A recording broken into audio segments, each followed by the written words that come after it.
আসসালামু আলাইকুম, সবাইকে স্বাগত জানিয়ে আমরা আরো একটি পর্ব শুরু করছি। আর এই পর্বে আমরা মূলত আলোচনা করব এমন একটি সেন্টেন্স স্ট্রাকচার যেখানে কোনো কিছু করতে চেয়েছিল বা কোনো কিছু ভার্বের সাথে চেয়েছিল বা অতীতকালে কোনো কিছু চেয়েছিল এমন অর্থ প্রকাশ করে এই ধরনের সেন্টেন্স। যেমন সে আমার সাথে কাজ করতে চেয়েছিল, আমি তার সাথে কাজ করতে চেয়েছিলাম, সে বইটি কিনতে চেয়েছিল। সো এই ধরনের স্ট্রাকচার যেটা প্রেজেন্ট ইনডিফিনিট টেন্স এর স্ট্রাকচার হিসেবে ব্যবহৃত হয়, এই সেন্টেন্স স্ট্রাকচারকে আমরা মূলত যেভাবে ট্রান্সলেট করি তার বেসিক ফর্মটা আমরা দেখাই, সেটা হচ্ছে সাবজেক্ট এবং ভার্বের থার্ড ফর্ম, মানে হি অথবা শি ওয়ান্টেড টু। চাওয়া মানে সে চেয়েছিল, রাইট? সো হি ওয়ান্টেড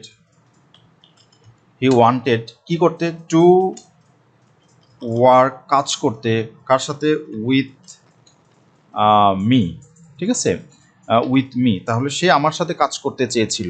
এভাবে কিন্তু আমরা ট্রান্সলেট করতে পারি, বাট আমরা বলেছি সেন্টেন্সে উড লাইক এই শব্দ দুটি যখন আসে তখন আমাদের বিনম্রতা বা নম্রতা প্রকাশ করে, পোলাইটনেস প্রকাশ করে। সো আমরা যদি বিনম্রভাবে কথাটা বলতে চাই, পোলাইটনেস এর সাথে আমরা যদি কথাটাকে বলতে চাই, তাহলে কিন্তু আমরা উড লাইক এটা ব্যবহার করব। তাহলে সেই ক্ষেত্রে স্ট্রাকচার হবে হি would like to have, right? He would like to have worked with me. Work তখন ভার্ব হিসাবে থাকবে, worked with me। সে আমার সাথে কাজ করতে চেয়েছিল। আমরা এইভাবে কিন্তু আমাদের ট্রান্সলেট করতে পারি, he would like to have worked with me। এই গেল আমাদের একটি ফর্ম। আমাদের দ্বিতীয় যে সেন্টেন্স, সেখানে আমরা বলছি আমি তার সাথে কাজ করতে চেয়েছিলাম। তাহলে আমি চেয়েছিলাম, I wanted to work with him। আমরা এরকম বলতে পারি, আমি তার সাথে কাজ করতে চেয়েছিলাম। বাট আমরা যখন নম্রতা প্রকাশ করি তখন আমরা বলবো I would like to have worked, right? work, তখন ওয়ার্কটা ভার্ব হিসেবে ব্যবহার হবে, worked with him। আমি তার সাথে কাজ করতে চেয়েছিলাম। তাহলে আমরা মূলত দ্বিতীয় স্ট্রাকচার যেটি, অর্থাৎ আই উড লাইক টু অর্থাৎ উড লাইক এর ব্যবহার আছে এমন সেন্টেন্স নিয়ে আমরা কথা বলছি, এবং আমরা পরবর্তী সেন্টেন্সগুলো উড লাইক দিয়েই ট্রান্সলেট করব। তাহলে আমি তার সাথে কাজ করতে চেয়েছিলাম, দেন আমরা বলবো I would like to have worked with him. সে বইটি কিনতে চেয়েছিল, তাহলে he would like to have bought, right? He would like to have bought the book, right? আমরা এরকম বলতে পারি। তাহলে আমরা বলবো he would like to have, সে চেয়েছিল বট দ্য বুক। তাহলে সে বইটি কিনতে চেয়েছিল, right? He would like to have bought the book, আমরা এরকম বলতে পারি। অথবা আমরা বলতে পারি he wanted to buy the book, right? He wanted to buy the book, সে বইটি কিনতে চেয়েছিল। আমরা কিন্তু সেটাও বলতে পারি, he wanted to buy the book. এটাও কিন্তু proper translation, he wanted to buy the book, আমরা এইভাবে কিন্তু আমাদের ট্রান্সলেশনটা করতে পারি। So both the form are right. So আমরা দুইটি ট্রান্সলেশনের ফর্মই ব্যবহার করতে পারি। আমাদের তৃতীয় যে বাক্য, সেখানে বলা হচ্ছে তারা ব্যাপারটি উপেক্ষা করতে চেয়েছিল। দেন তারা আমরা বলবো they would like to have, উপেক্ষা করা, রাইট? উপেক্ষা করা এর ইংরেজি হচ্ছে, আমরা যদি বলি তাহলে বলতে পারবো অ্যাভয়েড, দেন অ্যাভয়েডেড। তারা উপেক্ষা করতে চেয়েছিল ব্যাপারটি, the matter, right? The matter, তারা ব্যাপারটি উপেক্ষা করতে চেয়েছিল। তখন আমরা বলবো they would like to have avoided the matter, অথবা আমরা বলতে পারি they wanted to avoid the matter, আমরা সেটাও বলতে পারি। অথবা ইগনোর বলতে পারি আমরা অ্যাভয়েডের পরিবর্তে। আমরা তাহলে এরকম করে বলতে পারি যে দে ওয়ান্টেড, তারা চেয়েছিল, wanted to ignore the matter, right? তারা বিষয়টিকে উপেক্ষা করতে চেয়েছিল। সো অ্যাভয়েড অথবা ইগনোর দুটি ফর্মই ব্যবহার করা যেতে পারে, অথবা এর রিলেটেড যে কোনো সিনোনিম ব্যবহার কিন্তু আমরা করতে পারি। আমি ব্যাংকে টাকা রাখতে চেয়েছিলাম, আমরা যদি বলি তাহলে I would like to have রাখা মানে হচ্ছে যে কিপ। সো আমরা বলতে পারি যে I would like to have kept money in the bank, right? আমি ব্যাংকে টাকা রাখতে চেয়েছিলাম, তাহলে আমরা বলবো I would like to have kept money, right? আমরা টাকা রাখতে চেয়েছিলাম। অথবা আমরা সেভ বলতে পারি, সেভ মানে রাখা বা সংরক্ষণ করা, আমরা সেটাও বলতে পারি।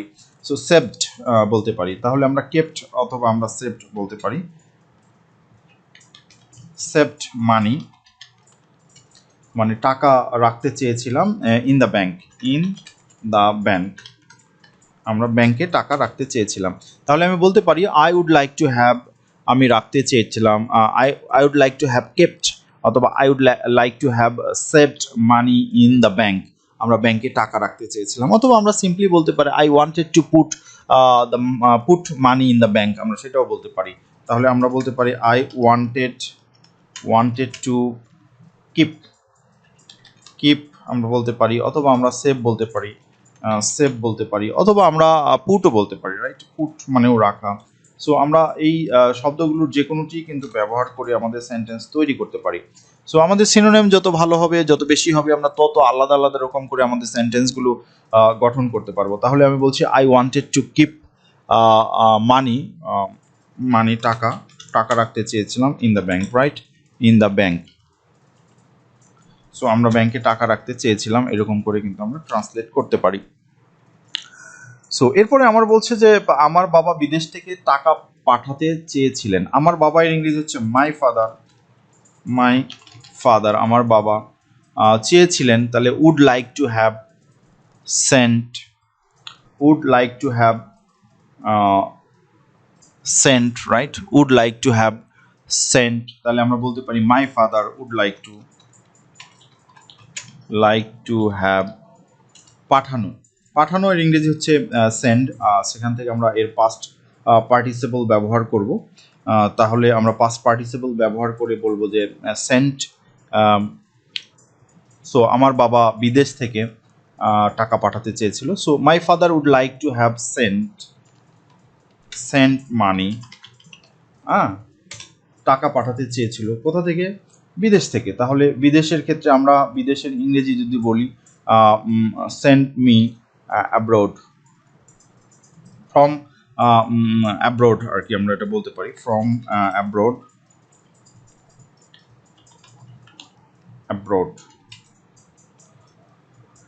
তাহলে এইভাবে কিন্তু আমরা আমাদের ট্রান্সলেশন করতে পারি। সো ফ্রম অ্যাব্রড বিদেশ থেকে টাকা পাঠাতে চেয়েছিল, অথবা আমরা কিন্তু অ্যাজ ইউজুয়াল যে স্ট্রাকচার আছে সেভাবে বলতে পারি my father wanted to send money from abroad, এটাও বলতে পারি। তাহলে আমরা বলতে পারি মাই ফাদার, আমার বাবা ওয়ান্টেড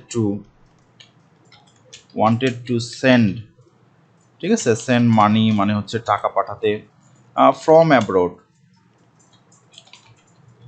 তাহলে আমার বাবা বিদেশ থেকে টাকা পাঠাতে চেয়েছিল, এরকম করে আমরা ট্রান্সলেট করতে পারি। সো আমরা পরের যে সেন্টেন্স সেখানে দেখছি আমার বড় ভাই, তাহলে আমার বড় ভাইয়ের ইংরেজি হচ্ছে মাই এল্ডার ব্রাদার, মাই এল্ডার ব্রাদার। দেন এটা থার্ড পারসন সিঙ্গুলার নাম্বার, এখানে যদিও থার্ড পারসন সিঙ্গুলার নাম্বারের ক্ষেত্রে আলাদা কোনো ফরম্যাট নেই। সো উড লাইক টু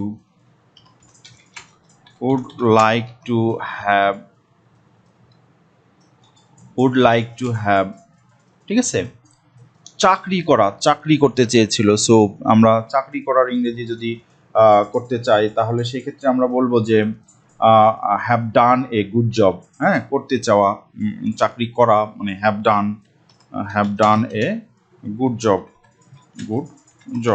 আমরা এইভাবে বলতে পারি। তাহলে my elder brother would like to have done a good job, একটি ভালো চাকরি করতে চেয়েছিল। অথবা আমরা এরকম করে বলতে পারি যে মাই এল্ডার ব্রাদার, আমার বড় ভাই ওয়ান্টেড